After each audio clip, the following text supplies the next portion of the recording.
अल्लाह मानुष बनाइलेन दर्द दिल को वास्ते, फायदा किया इंसान को, वरना तो के लिए कुछ कम न था करूबिया।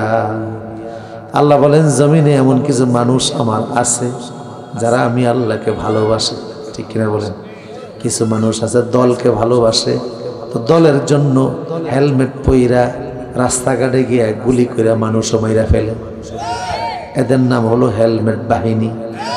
কিছু লোক আছে সরকারের অস্ত্র নিয়ে আইনের পোশাক গায়ে দিয়া সরকারকে খুশি করার জন্য নিরপরাধ আলেমদের মিছিলের উপরে হামলা কইরা রাতের আধারে শাপলা চত্বরে অসংখ্য আলেমকে শহীদ করে দেওয়া হয়েছে। আলেমদেরকে কেন শহীদ করলো, কেন মারলা? কই সরকারকে খুশি করতে, প্রমোশন হবে, চাকরি হবে, এই জন্য কাজগুলি করছে। তাহলে কেউ সরকারকে ভালোবাসে, কেউ দলকে ভালোবাসে, কেউ নেতাকে ভালোবাসে, কেউ বউকে ভালোবাসে, কেউ সন্তান ভালোবাসে। আজ জমিনে এমন কিছু মানুষ আছে যারা আল্লাহরে ভালোবাসে। আল্লাযীনা আমানু আশাদ্দু হুব্বাল লিল্লাহ, এরা আল্লাহকে ভালোবাসে, এমন ভাবে ভালোবাসে এদের অন্তরে আল্লাহর ভালোবাসা সবচেয়ে বেশি। আল্লাহ বলেন কোন বান্দা যখন আমারে ভালোবাসে তো আমি আল্লাহ বান্দারে ভালোবাসা ফেলি। আর একটু আস্তে বলেন সুবহানাল্লাহ, আর একটু আস্তে সুবহানাল্লাহ, মাশাআল্লাহ। আমি বলি আস্তে, আপনারা বলেন জোরে। উল্টা জিনিস আমাদের দেশে বেশি, উল্টা আচরণও বেশি, উল্টা মানুষও তো ক্ষমতা রাখছে 17 বছর, ঠিক কিনা বলেন? শুধু জুলুম আর জুলুম করছে, আহারে জুলুম। আলেমদের কিনে রিমান্ডে দিছে। আল্লামা দেলোয়ার হোসেন সাইদির মতো আলেম রে জেনাকার বানাইছে, মানুষ হত্যাকারী বানাইছে। এটা শয়তানও বিশ্বাস করে না। এখন আলেমরা তো জমিনে ঠিকই আছে, স্বৈরাচার নাই। এমন জায়গায় গিয়ে আশ্রয় নিছে যাদেরকে সারা জীবন খুশি করার চেষ্টা করছে, সে দাদা বাবুদের কাছে আছে। কথা কোন না? বিশ্বের ইতিহাসের রেকর্ড, যেই দেশের সরকার পালায় সাথে মসজিদের খতিব সাহেব পালা, ঠিক কিনা বলেন? খতিব কোন দোষ করছে, উনি ফালাইলেন কেন? এই বুঝছে যে সাটামিটা করছি না, যে 5-8টা গোলামগিরি করছি, পাবলিক সুযোগ পেলে ইমামতি নি স্বেচ্ছা সোজা করে লাগে। আমার প্রিয় সদী, তো আমরা কার খুশির জন্য কাজ করব? কারে কারে কারে? কোন নেতারও নয়, দলের নয়, শুধু আল্লাহরে খুশি করার জন্য কাজ করো। তো দুনিয়া সুন্দর, আখিরাত সুন্দর। দেখো দেখো এই মুসলমান, আল্লাহরে খুশি করলে কি পাওয়া যায়? আল্লাহ বলেন কেউ যদি আমারে ভালোবাসে, আমি জিব্রাইলকে বলে, জিব্রাইল তুমি তো ফেরেশতাদের সরদার, ফেরেশতাদের সাইয়্যেদ, তো তুমি এক কাজ করো, আমি আল্লাহ অমুকরে ভালোবাসি, জমিনের অমুক অমুককে ভালোবাসি, তো তুমি জিব্রাইলও এখন থেকে তারে ভালোবাসতে শুরু করে দাও। জিব্রাইল আলাইহিস সালাম তখন অমুক বান্দারে ভালোবাসেন। এক পর্যায়ে জিব্রাইল আসমানের ফেরেশতাদেরকে একটা আওয়াজ দেন, এ আসমানের ফেরেশতারা, 7 আসমানের ফেরেশতারা শোনো, জমিনের অমুক অমুক ব্যক্তিরা আল্লাহ বড় পছন্দ করে, আল্লাহ বড় ভালোবাসে, তো আমি জিব্রাইলও তারে ভালোবাসি, তোমরা আসমানের ফেরেশতারাও তারে ভালোবাসো। তখন 7 আসমানের ফেরেশতারাও জমিনের এই বান্দাগুলিকে ভালোবাসে। আল্লাহু আকবার। 7 আসমানের ফেরেশতারাও ভালোবাসা জমিনের লোকগুলি পাওয়া যায়। তখন 7 আসমানের ফেরেশতা যখন ভালোবাসে, আসমানের ফেরেশতারা, হাদিসটা মুসলিমের হাদিস, আসমানের ফেরেশতারা ফায়ুনা দিন মুনাদিন, আসমানের ফেরেশতারা তখন জমিনের মাখলুকের বইলা দেয়, এই জমিনের মাখলুক অমুক বান্দারে আল্লাহ ভালোবাসে, কাজেই তোমরাও এখন দেখে অমুক ব্যক্তিরে ভালোবাসো। তা আল্লাহ যখন কাউরে ভালোবাসে, জিব্রাইলও দেখে ভালোবাসে, জিব্রাইল যখন কাউকে ভালোবাসে, ফেরেশতারা আসমানের ভালোবাসে, আসমানের ফেরেশতারা যখন ভালোবাসে, জমিনের মাখলুকও তারে ভালোবাসতে শুরু করে দেয়। জমিনের মাখলুক এমন ভাবে ভালোবাসে, আগুনেও তখন ভালোবাসে। ওই যে ইব্রাহিম আগুনে পড়ে গেছে, আগুনকে নমরুদ ডাক দিয়ে বলে, আগুন জ্বালাস না কেন? হাররেখু, ইব্রাহিম রে জ্বালাও। আগুন বলে আমি ইব্রাহিমকে ভালোবাসি। নমরুদ তুই আসলে তোর গোষ্ঠী সহকারে জ্বালিয়ে ছাই বানাই দিব, ইব্রাহিমের শরীরের একটা পশমকেও আমি জ্বালাতে পারবো না। আগুন কেন ইব্রাহিমকে ভালোবাসে? কারণ ওই যে আল্লাহর ভালোবাসা পাওয়া গেছে। আল্লাহু আকবার বলেন। তাহলে বোঝা গেল যে আল্লাহর ভালোবাসা পায় সে ফেরেশতার ভালোবাসাও পায়, যে ফেরেশতার ভালোবাসা পায় সে মাখলুকের ভালোবাসাও পায়। শুধু আগুন ভালোবাসে না, ছুরিও ভালোবাসে। ছুরি দিয়া ইব্রাহিম সন্তান ইসমাইলের গলাটা জবাই করার চেষ্টা করে। ওয়াতাল্লাহু লিল জাবিন। আল্লাহু আকবার বলেন। ফালাম্মা আসলামা, সন্তানকে বাবা শোয়া দিচ্ছে, তো ছুরি নিয়ে বারবার ধার পরীক্ষা কইরে, তো ছুরি দ্বারা সন্তানকে জবাইয়ের চেষ্টা করতেছে। ছুরি ইসমাইলের একটা গলার ফসমও কাটে না।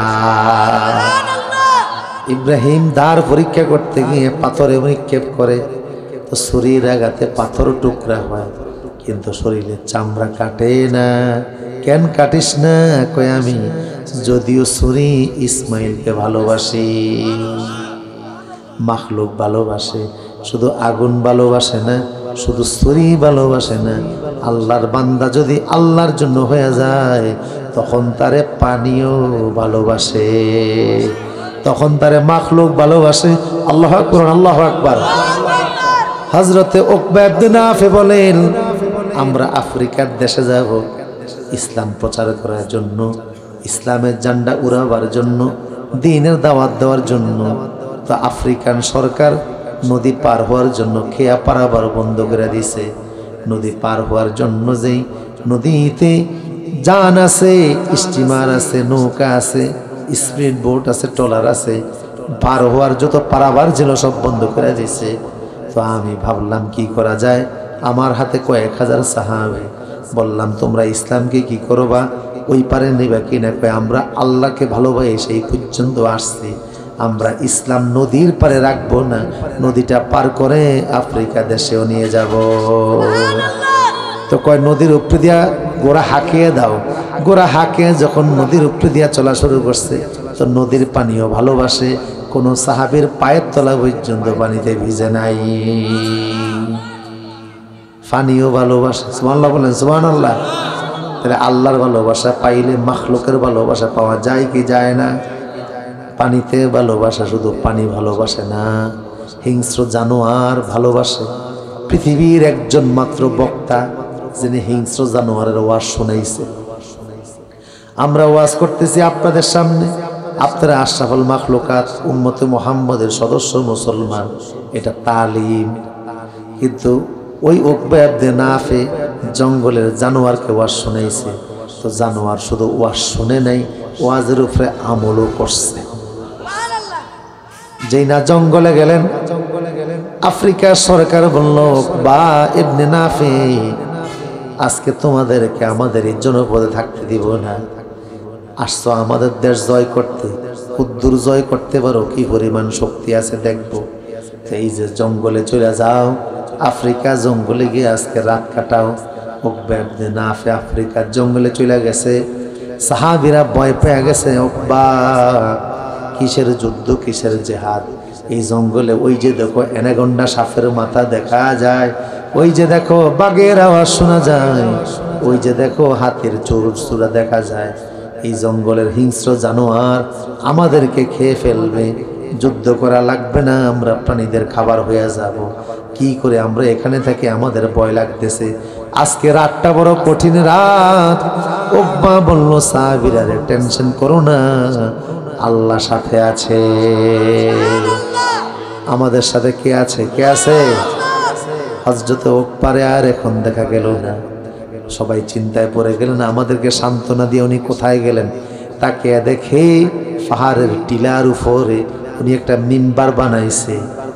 ওই মিম্বরে দাঁড়িয়ে উনি ওয়াজ করতেছে মানুষের না, আফ্রিকার প্রাণীদেরকে, ইয়া আইয়াতুল হাশারাতু ওয়াসসিবাউ নাহনু আসহাবু রাসূলুল্লাহ সাল্লাল্লাহু আলাইহি সাল্লাম, এই আফ্রিকার জঙ্গলের প্রাণীরা, এই হিংস্র জানোয়ার, সাপ বিচ্ছু বাঘ, শুনে নাও আমাদের পরে পরিচয়, আমরা বিশ্ব নবীর সাহাবী,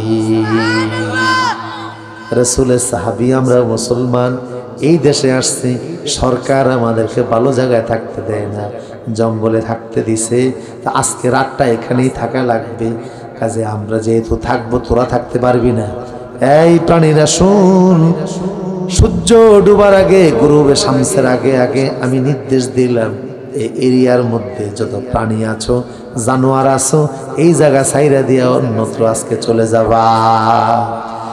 নিচের মুসল্লিরা সাহাবীরা অবাক, আমাদের সেনাপতি করে কি? উনি প্রাণীরেও আর শোনায়, ইতিহাস সাক্ষী, যেই তিনি আদেশ করলেন সন্ধ্যার আগে আগে, সূর্য ডুবার আগে আগে হিংস্র জানোয়ারগুলি, বাচ্চাগুলি মুখে নিয়ে জঙ্গল ছেড়ে অন্যত্র চলে গেছে, সাহাবীদের জন্য জঙ্গলটা ছেড়ে দিছে। তাহলে বোঝা গেল কাউরে যদি আল্লাহ ভালোবাসে, জঙ্গলের প্রাণীরাও তারে ভালোবাসে। কথা বলেন ঠিক কিনা? জঙ্গলের প্রাণীরা শুধু ভালোবাসে না, আমার নবীকে মাকড়সাও ভালোবাসে। তাই মাকড়সায় জাল বনিয়ে দিছে, শুধু মাকড়সা ভালোবাসে না, কবুতরও ভালোবাসে। কবুতর বলল নবীর গায়ে আঘাত লাগতে দিব না, তো ডিম পাইরা দিয়া কবুতর এমনভাবে ব্যবস্থা করলো মনে হয় যেন ভিতরে কোনো মানুষই নাই। সুবহানাল্লাহ বলেন, সুবহানাল্লাহ। শুধু কবুতর ভালোবাসে না, আমার রাসূলকে পাহাড়েও ভালোবাসে। উহুদ পাহাড়কে রাসূল দেখলে বলতেন ইন্না জাবাল উহুদ ইউহিব্বুনা নুহিব্বুহু, উহুদ পাহাড় আমাকে ভালোবাসে, আমি রাসূল উহুদ পাহাড়টাকে ভালোবাসি। পাহাড়ও রাসূলকে ভালোবাসে। আল্লাহু আকবার বলেন। রাসূল উহুদ পাহাড়কে দেখলেন আইবুনা তাইবুনা হামিদুনা লিরাব্বিনা সাজিদুন, আইবুনা তাইবুনা হামিদুনা লিরাব্বিনা সাজিদুন। উহুদ পাহাড়কে দেখলে রাসূল বলতেন এই যে উহুদ পাহাড় দেখা যায়, চলো আমরা আল্লাহর কাছে ফিরে যাই, চলো আমরা তওবা করি, চলো আমরা আল্লাহর দিকে রাজাত হই, আমাদের সব কাজ হবে কার জন্য? তো উহুদ পাহাড় নবীকে ভালোবাসে। আমার প্রিয়, শুধু তাই না, যারে আল্লাহ ভালোবাসে বাতাসেও তারে ভালোবাসে। হযরত ওমর রাদিয়াল্লাহু তাআলা আনহু মসজিদে নববীতে জুমার খুতবা দিচ্ছেন, মনোযোগ আসেনি আপনাদের? জুমার ওয়াজ তিনি করতেছেন, প্রেসিডেন্ট একদিকে, তিনি দেশের রাষ্ট্রপ্রধান, আরেক দিনে তিনি মসজিদের খতিব।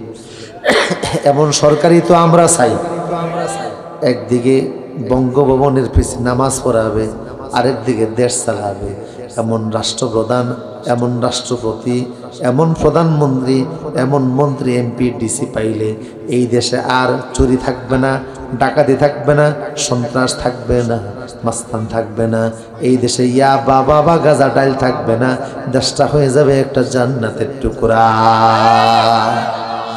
শুধু একটা নির্বাচনের জন্য শহীদরা জীবন দেয় নাই, শুধু স্বৈরাচারকে দূর করার জন্য জীবন দেয় নাই।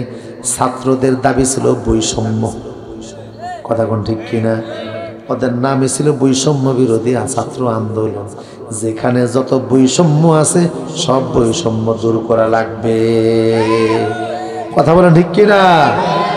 অফিস আদালতের বৈষম্য, চাকরির ক্ষেত্রে বৈষম্য, সুযোগ সুবিধার ক্ষেত্রে বৈষম্য, যে কোনো জায়গায় শিক্ষার ক্ষেত্রে বৈষম্য, কৃষকের মাঝে বৈষম্য। উনি দল করে তো সরকারের সব পাওয়া যায়, কথা কয় না?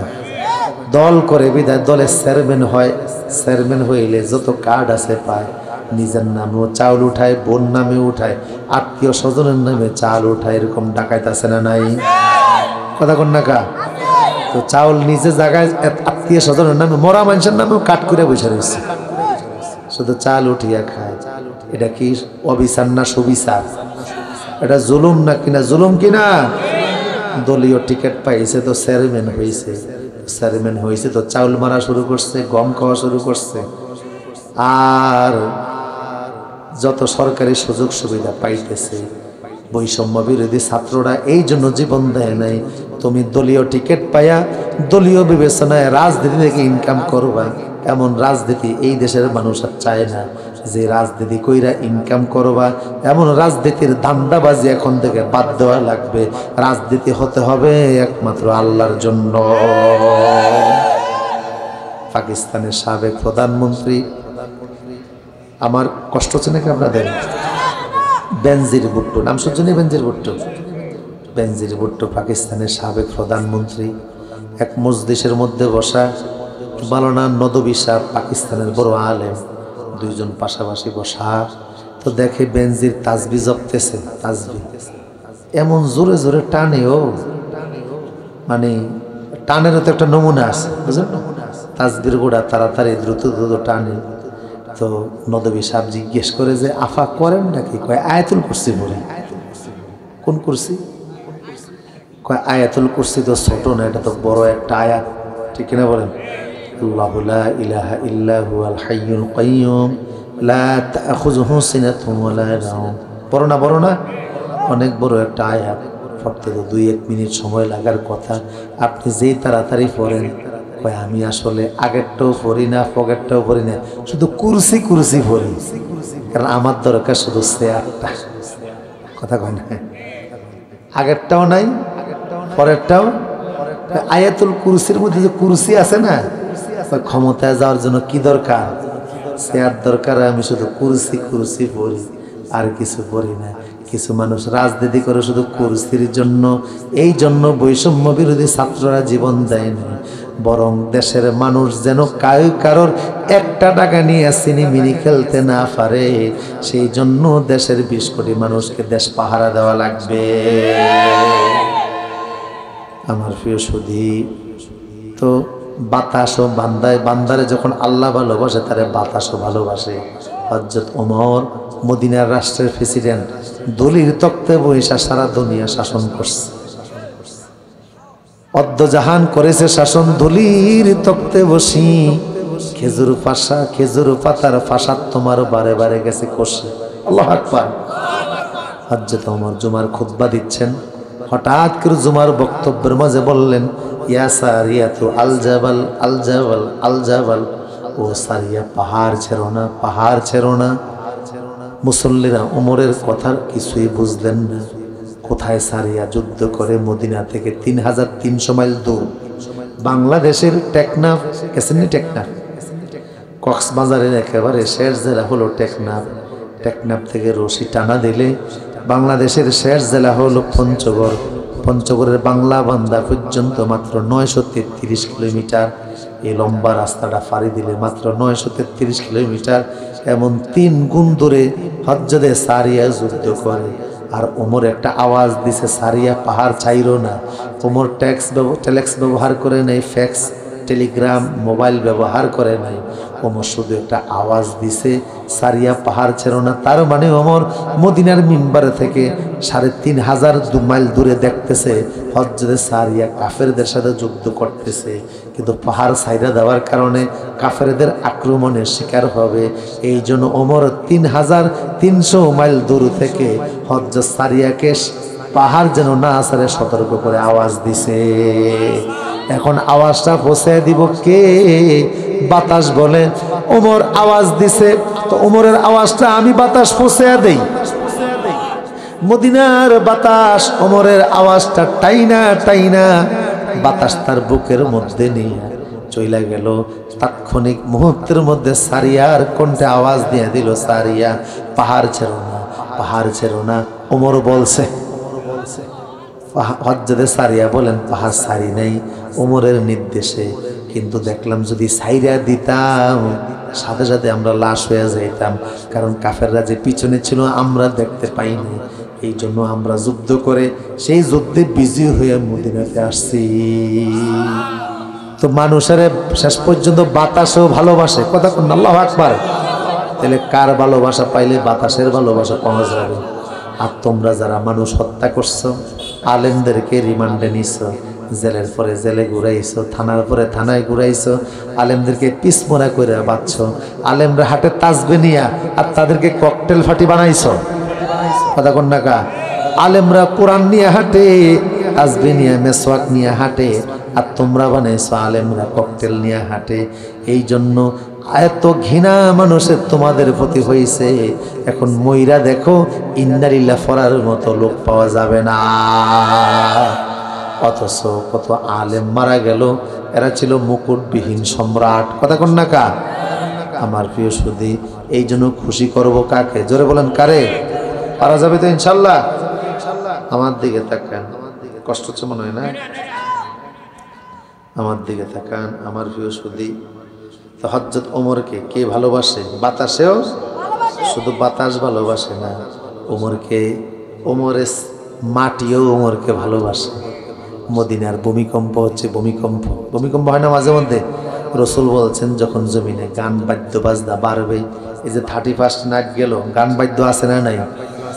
একটারে দেখলাম বোমা বানাইতে গিয়ে তো নিজের আসল সালান শুদ্ধ হারিয়ে লাইছে। বিয়ে করে এটার পক্ষে সম্ভব না, বোমা দিয়ে আনন্দ করতে গেছে। এই মূর্খ গুরিনেরে কে বোঝাবে? বিনোদনের নামে জীবন শেষ, আনন্দের নামে লাইফ শেষ, আনন্দের নামে বিনোদনের নামে নিজের ভবিষ্যৎ শেষ করে দিলা।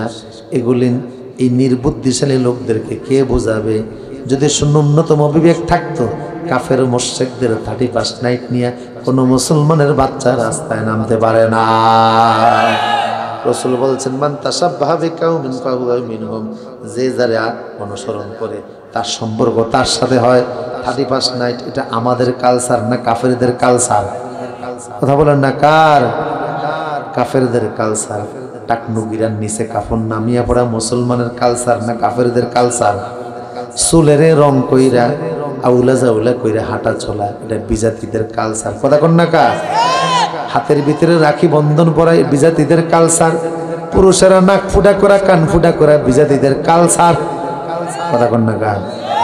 পুরুষেরা রাখি বন্ধন পরা বিজাতিদের কালচার, চুলের রং করে আউলা জাউলা হাঁটা বিজাতিদের কালচার, ধুতি পায়জামা পাঞ্জাবি পরা বিজাতিদের কালচার। ফুটা এখন শরীফ থেকে শরীফা হয়, এটাও কাফের মুশরিকদের কালচার। মুসলমানের বাচ্চা এগুলি তুমি নিছো, নবীর সাথে হাসর হবে না। রাসূল বলছে, কুল্লু উম্মতি ইয়াদখুলুনাল জান্নাহ ইল্লা মান আবা। কিলা ইয়া রাসূলুল্লাহ মান আবা? ক্বালা মান আতাআনি দাখালাল জান্নাহ ওয়া মান আসানি ফাকাদ আবা। যে আমার আদর্শ মানলো, আমার কালচার মানলো, সে আমার সঙ্গে জান্নাতে যাবে, আর যে আমার আদর্শ মানলো না সে জাহান্নামে যাবে। নবীরে মানতে রাজি আছে ইনশাআল্লাহ? আমার প্রিয় সুদীপ, তো মদিনায় ভূমিকম্প হচ্ছে, মদিনার মাটি থর থর করে কাঁপতেছে। হযরত ওমরের কাছে সংবাদ আসলো মদিনায় ভূমিকম্প হচ্ছে, মদিনার বাড়ি কাঁপতেছে। ওমর দৌড়ে আসলেন, বললেন আমার চাবুকটা নিয়ে আসো। আল্লাহু আকবার। ওমরের চাবুকটা আনা হলো। হযরত ওমর নিজের চাবুক দ্বারা মদিনার বাড়িতে কয়েকটা আঘাত করে বললেন, কিরে মদিনার মাটি, ওমর কি তোর প্রতি ইনসাফ করে নাই? তাইলে তুই কাঁপস কা? আল্লাহু আকবার। থাম বলছি, থাম মদিনার মাটি। ওমর যখন আদেশ করে তখন মদিনার মাটিও থেমে যায়। তাহলে ওমরের মাটিও মানে, সুবহানাল্লাহ বলবেন না? অথচ ওমর গেছিল নবী হত্যা করতে। ওমর বোন কোরআন তেলাওয়াত করার কারণে থাপড়ে বোনের শরীর থেকে রক্ত বাইর করছে। বগ্নিপতি কোরআন পড়ার কারণে বগ্নিপতিরও পিটাইছে। কিন্তু সেই ওমর এখন আল্লাহর এত পছন্দের হয়ে গেছে, ওমরের শুধু আল্লাহ ভালোবাসে না, জমিনের মাটিও ভালোবাসে।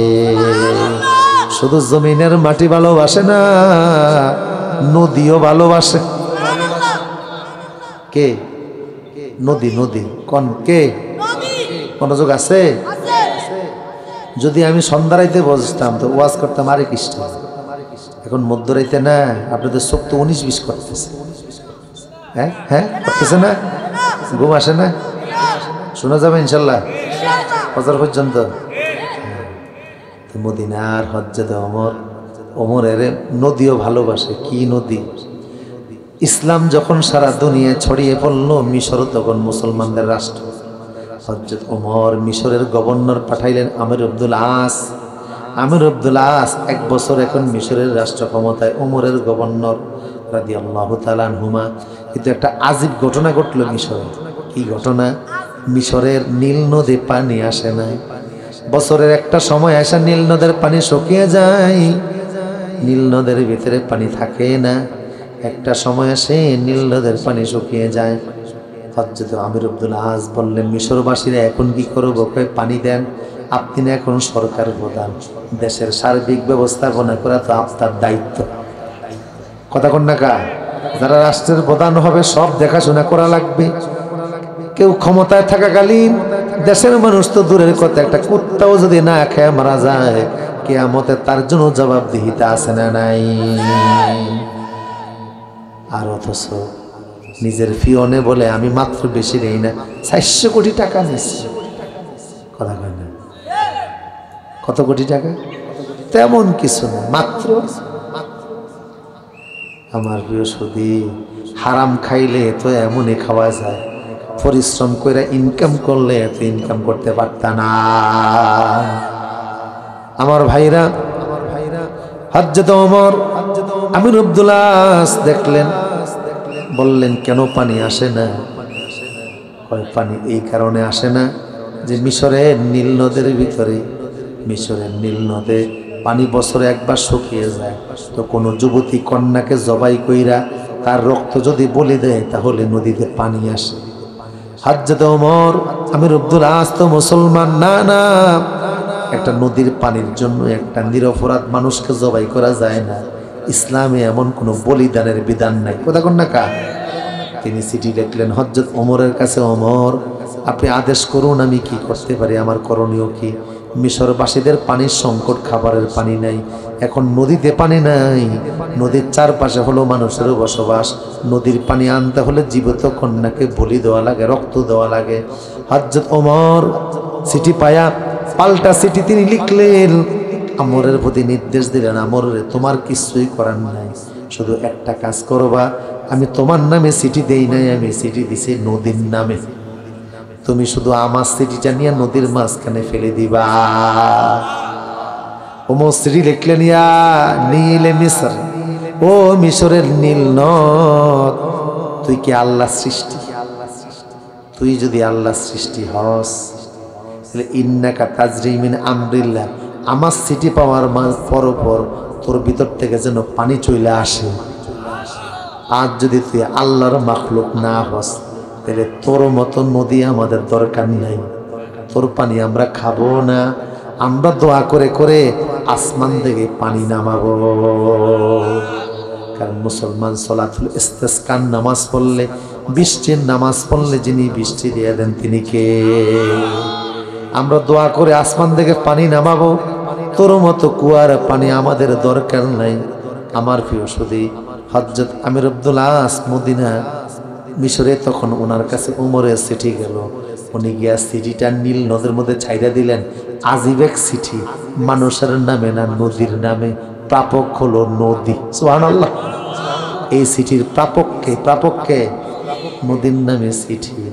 মিশরবাসী অবাক, ওই সময়ের খ্রিস্টানরা অবাক, এই কেমন পাগলামি, ওমর চিঠি লিখছে নদীর নামে। তো চিঠি নিয়ে যখন পানির মধ্যে আমির আব্দুল আস ছেড়ে দিছে, পানি এমন ভাবে আসা শুরু হয়েছে, 16 ফিট উপরে দিয়ে পানি গড়াইছে। ওই যে নীল নদে পানি আসছে, আজ পর্যন্ত নীল নদের পানি শুকায় নাই। আমার বাইরে এতক্ষণ কি গল্প করলাম, আমি কিন্তু গল্প করে নিয়ে একটা মেসেজ দিছি। মেসেজটা হলো, কেউ দল খুশি করে, কেউ দলকে ভালোবাসে, কেউ নেতাকে ভালোবাসে, কেউ নেত্রীকে ভালোবাসে, কেউ মার্কা ভালোবাসে, কেউ বন্ধু ভালোবাসে, কেউ সন্তান ভালোবাসে, আর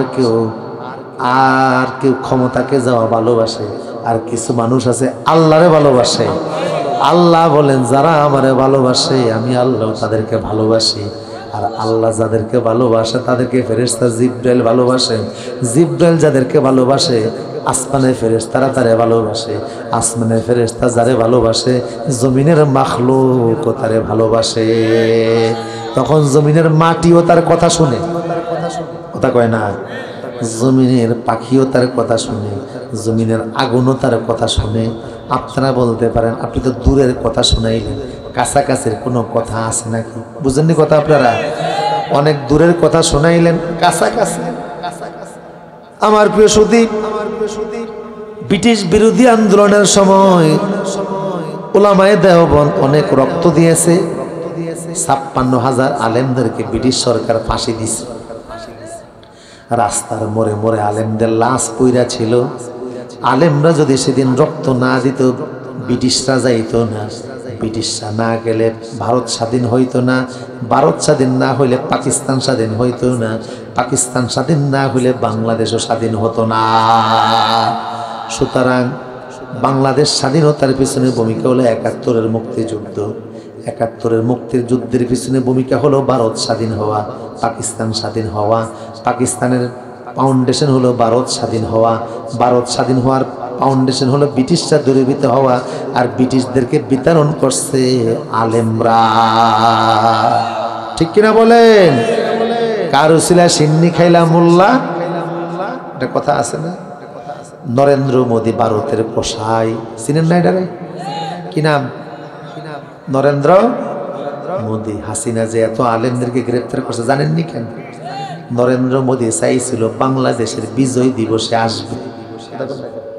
কি দিবসে? বাংলাদেশের বিজয় দিবসে আসবে, এটা সে চাইছিল। আয়োজনও শেষ, আলিয়া কমি সব আলেমরা মিললে মিছিল শুরু করলো। নরেন্দ্র মোদীরে বাংলাদেশে আসতে দিমু না। কয় কেন? কয় তার দাঁতে এবং তার হাতে কাশ্মীরের মুসলমানদের রক্ত লেগে আছে। নরেন্দ্র মোদীর দাঁতে এবং হাতে গুজরাটের মুসলমানদের রক্ত লেগে আছে। কথা কন না কা? দুনিয়ার সব দেশ মাটির নিচে তেল খোঁজে, গ্যাস খোঁজে, স্বর্ণ খোঁজে, রূপা খোঁজে। আর নরেন্দ্র মোদী মসজিদের নিচে গিয়া মন্দির খোঁজে। তাই আমাদের বাবরি মসজিদটারে শহীদ করে দিছে। কথা কন না কা?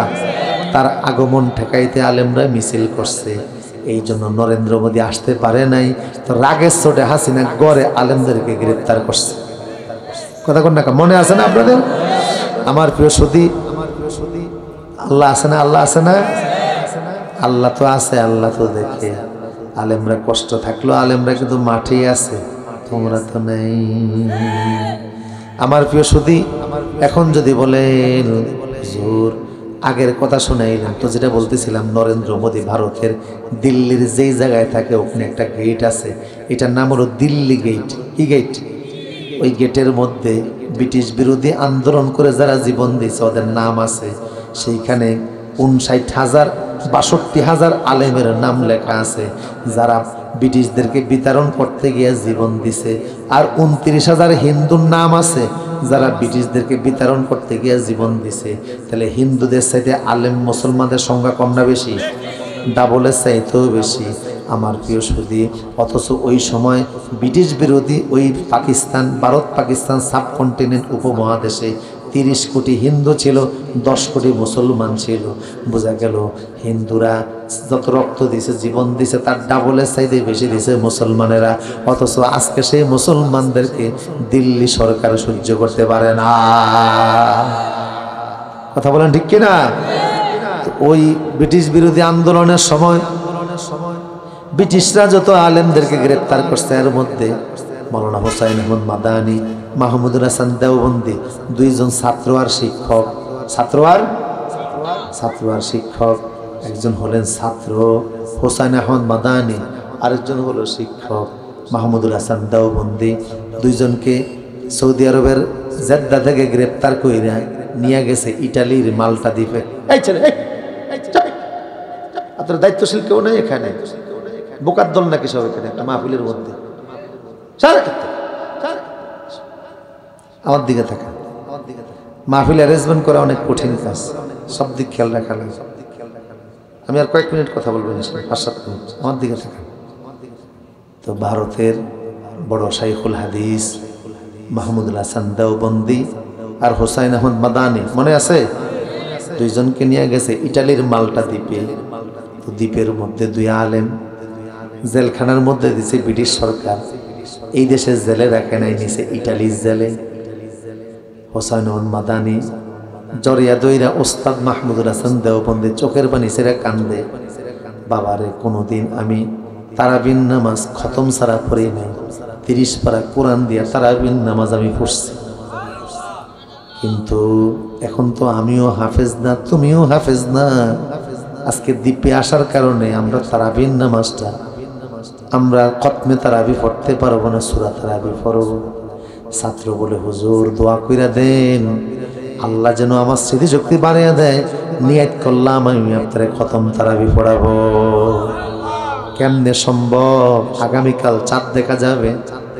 আজকে শাবান মাসের 29 তারিখ, আজকে কিন্তু রজব মাস আসছে 2025 সালের, আজকে জানুয়ারির 1 তারিখ, রজব মাসেরও 1 তারিখ। আলহামদুলিল্লাহ, আমার সাথে বলেন আল্লাহুম্মা আহিল্লাহু আলাইনা বিল আমনি ওয়াল ঈমানি ওয়াস সালামাতি ওয়াল ইসলামি রব্বি ওয়া রব্বুকাল্লাহ হিলালু রুশদিন ওয়া খায়রিন আল্লাহুম্মা বারিক লানা ফি রজবা ওয়া শাবান ওয়া বাল্লিগনা রমাদান। আমার প্রিয় সুধী, নতুন চাঁদের দোয়া করলাম, আল্লাহ কবুল করুন, যারা বলুন আমিন।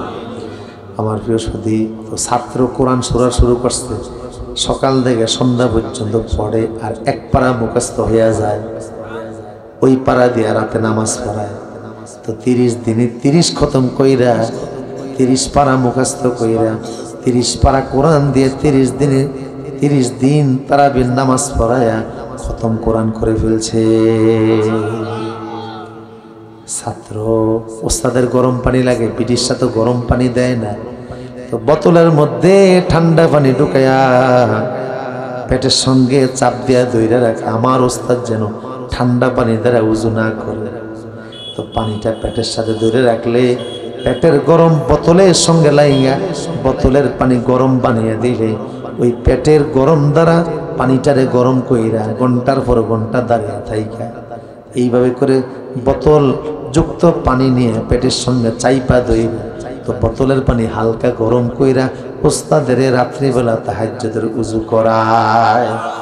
আজকে তাহাজ্জুদের নামাজ ওস্তাদ পড়তেছে, ব্রিটিশরা বিষাক্ত সাপ ছাইরা দিয়েছে, সাপের দংশনে যেন সাইকুল হিন্দ মারা যায়। ছাত্র দেখে ফেলছে, ওস্তাদ যখন নামাজের সালাম ফিরাইছে, ওই যে দেখেন ব্রিটিশরা সাপ ছেড়ে দিয়েছে, সাপের কামড়ে যেন আপনি মারা যান। সাইকুল হিন্দ বললেন, ছাত্র ওদিকে তাকাইও না, সাপের কাজ সাপের করতে দাও, তোমাদের কাজ তোমরা করো, জিকির করতে থাকো, জিকির করতে থাকো। দেখা গেল এখন সাপেও নাইচা ওনাদের সাথে জিকির করে। মানুষ যখন আল্লাহর জন্য হইয়া যায়, জমিন তখন তার জন্য হইয়া যায়। এখন আপনারা বলতে পারেন, হুজুর আমরা কেন পারি না? আমাদের কথা তো মশাও শুনে না। কথা মশারে আপনি কি মনে করছেন? দুনিয়ার সবচেয়ে বড় সাহসী প্রাণী। আপনার চোখ কয়টা? মশার হলো 100টা। আপনার মুখে দাঁত কয়টা? গুইনা দেখছেন নি জীবনে? আমিও গুইনা দেখি নাই, তবে শুনছি মানুষ রাগ করলে বলে, এই কথা বেশি বলবি তো একটা বলে। এখান থেকে শুনছি মানুষের মুখে দাঁত 32টা, গইনা দেখিনি আসে। আমার প্রিয় সৌদি, তো দাঁত আমাদের মুখে 32টা, মশার মুখে হলো 47টা। তো দাঁত আমাদের বেশি না ওর বেশি? ওর হলো মুখের ভিতরে ছড়ি আছে 6টা, আমাদের হাড় হলো 1টা, মশার হলো 3টা। এই জন্য সে কাউরে ভয় পায় না, র্যাবের হাতে বইসো কামড়ায়। দেখবে না কি কনস্টেবল, কি আইজি, কি এসপি, কি টিউনু অস্ত্র হাতে নিয়ে দাঁড়িয়ে রয়েছে, হেরেও সারে না। কি মুসল্লি, কি ইমাম সাহেব, কথা কোন ঠিক কিনা? আমার প্রিয় সদী, আমাদের কথা প্রাণী শুনবে দূরের কথা, মশার কামড় থেকে আমরা বাঁচতে পারি না। আর সবচেয়ে চরম সত্য হলো, এই পৃথিবীতে সবচেয়ে বেশি মানুষ মারা গেছে মশার কামড়ে। কোনো প্রাণীর আক্রমণে এত মানুষ মরে নাই, মশার আক্রমণে দুনিয়াতে যত মানুষ মারা গেছে এখনো মরে। যেই মশাটার হাতে বেশি মরে, এটার নাম কি? ডেঙ্গু মশা। মশার প্রায় 3500 প্রজাতি আছে। এর মধ্যে একটার নাম হলো ডেঙ্গু। একটার অত্যাচারে মানুষ বাঁচে না। সরকার কত প্ল্যান করে, মাঝে মধ্যে অ্যারোসল ব্যবহার করেন, এরপরে লাইটটি মোছার জন্য ব্যাট ব্যবহার করেন, কয়েল ব্যবহার করেন। আবার জায়গায় জায়গায় দেখবেন সিটি কর্পোরেশন, পৌরসভায় গ্যাস আছে না নাই, কত কিছু দেয়, এরপরেও মশা যায় না। দুনিয়ার একটা রাষ্ট্র সরকারের নাকের মধ্যে ডুইকা মাইরা লিছে, এটার নাম কি ছিল? বাবারে সবই তো জানে। কারে মারছে? বালা মশা না ল্যাংরা মশা? একটারে যেহেতু মারছে, এটা একাই 100। কথা কোন ঠিক কিনা? আমার প্রিয় সুধী, তাহলে মাখলুক আমাদের কথা শোনে না, কেন শোনে না? জবাবটা বলবো ইনশাল্লাহ। এই জবাব বলা শেষ, আমার ওয়াজও শেষ, নির্ধারিত সময়। আমার প্রিয় সুধী, শেখ আব্দুল্লাহ রহমাতুল্লাহ আলাইহি বলেন যে আমি ইবাদত বন্দেগী করি। ইমাম জাওজি তার কিতাবের মধ্যে লিখেন, আল্লাহর ওলি মুনাজাত দিয়ে একদিন তাহাজ্জুদের সময় আল্লাহরে বলে, আল্লাহ আমি ইবাদত বন্দেগী যাই করলাম, যদি তুমি কবুল কইরা রাখো, আর যদি তুমি আমার ইবাদতের বিনিময়ে জান্নাত দাও, তো জান্নাতে আমার বন্ধু কে হবে আমার একটু দেখিয়ে দাও। মুনাজাত দিয়ে বলতেছে, আল্লাহ জান্নাতে আমার বন্ধু কে হবে আমারে যদি একটু দেখিয়ে দিতা। তো ঘুমের ঘরে উনি মুনাজাত দিয়ে শুয়ে বসছে। তো ঘুমের ঘরে স্বপ্ন দেখে উনি এক জঙ্গল দিয়ে হাঁটতেছে। হাঁটতে হাঁটতে গিয়ে দেখে জঙ্গলের মাঝখানে একজন মহিলা, ওই মহিলা নামাজ পড়তেছে। ফেরেশতা আওয়াজ দিয়া বলে, আল্লাহর বান্দা তুমি জান্নাতি হইলে তোমার সঙ্গী কি হবে তুমি দেখতে চাইছো, এই হলো তোমার সাথী বন্ধু। তাৎক্ষণিক ঘুম ভাঙ্গা গেছে, কিন্তু মনের ভিতরে আনসান, যারে স্বপ্নে দেখলাম তারে যদি একটু বাস্তবে দেখতাম। সুবহানাল্লাহ বলবেন না? সির করেন লা ইলাহা ইল্লাল্লাহ।